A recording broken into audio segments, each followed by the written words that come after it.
What is going on, everybody? Welcome back to the channel. Well, I am at Mountain View Cemetery in Oakland, California, and I am in search of the final resting place of Elizabeth Short, otherwise known as the Black Dahlia.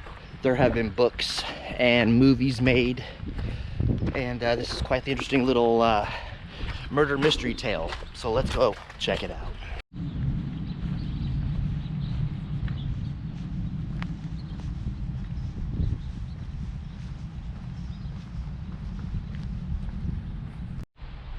Now, thanks to the good people at Find a Grave, there are exact coordinates GPS-wise to Elizabeth Short's grave.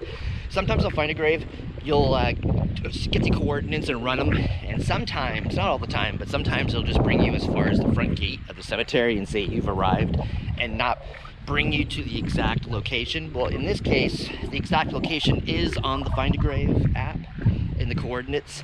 So we're gonna go run over there and check it out. And I was reading that years and years ago, when Elizabeth Short was buried here, her family gave the cemetery instructions to not divulge the location of the grave. I guess for the time, from what I was reading, for the time, this murder was like a high-profile thing.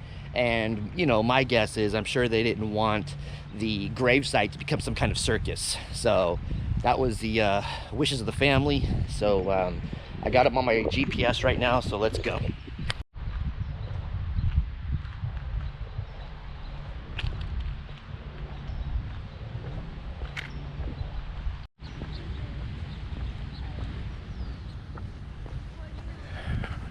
It's up on this hillside here.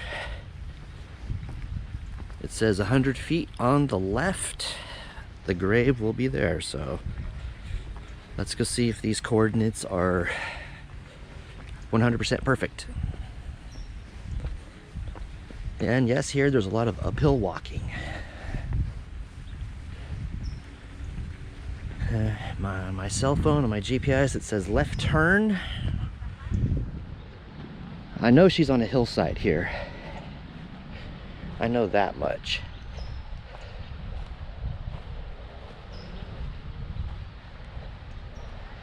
Let me see.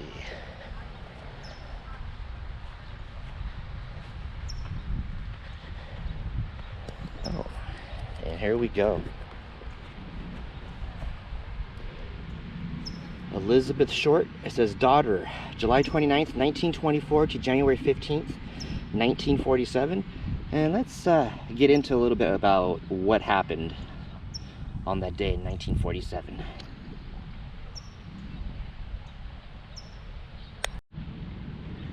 On the morning of January 15th, 1947, a mother taking her child for a walk in a Los Angeles neighborhood stumbled upon a gruesome sight.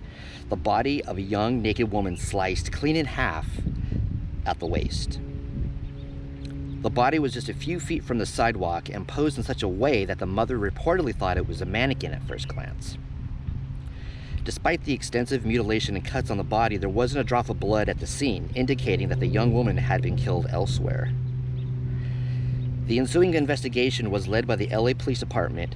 The FBI was asked to help, and it quickly identified the body, just 56 minutes in fact, after getting blurred fingerprints via sound photo.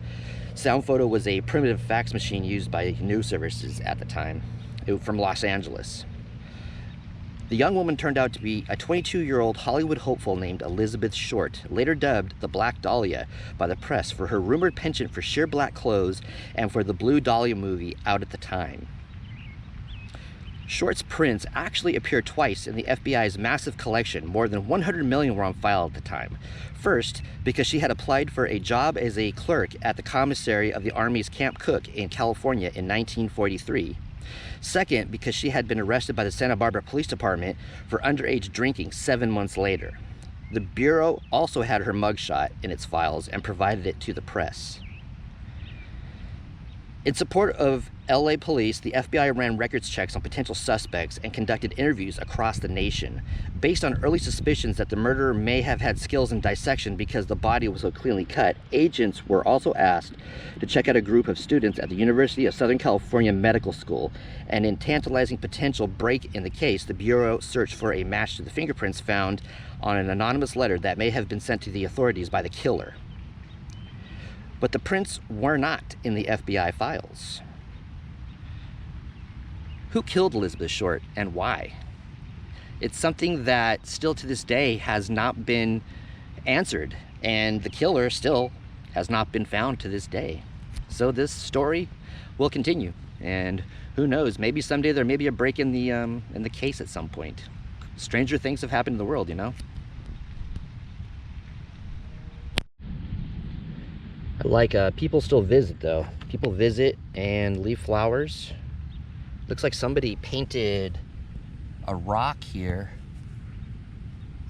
and put it there, and there's some flowers, and you see there, and something interesting, there's a spool of red thread at the top of her stone too that somebody left. Very, very interesting. But there you go. Like I said, thanks to the folks at Find a Grave for this one.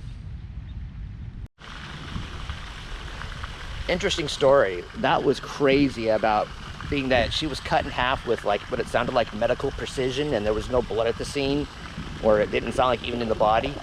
That they were looking at medical students as the culprits to this because the cut was so clean. It was right at the waist, and they figured it was somebody who had some kind of knowledge of this. You never know, it could be solved at some point in the future. I mean, cases have gone years and years and years and years unsolved, and then some crazy breakthrough will cause it to be solved. So you never know, it might happen. Thank you all so much for watching. If you are new to the channel, hit that subscribe button and click that bell icon. And if you dug this video, please give it a thumbs up, and I'll be coming at you soon with another video. Peace out.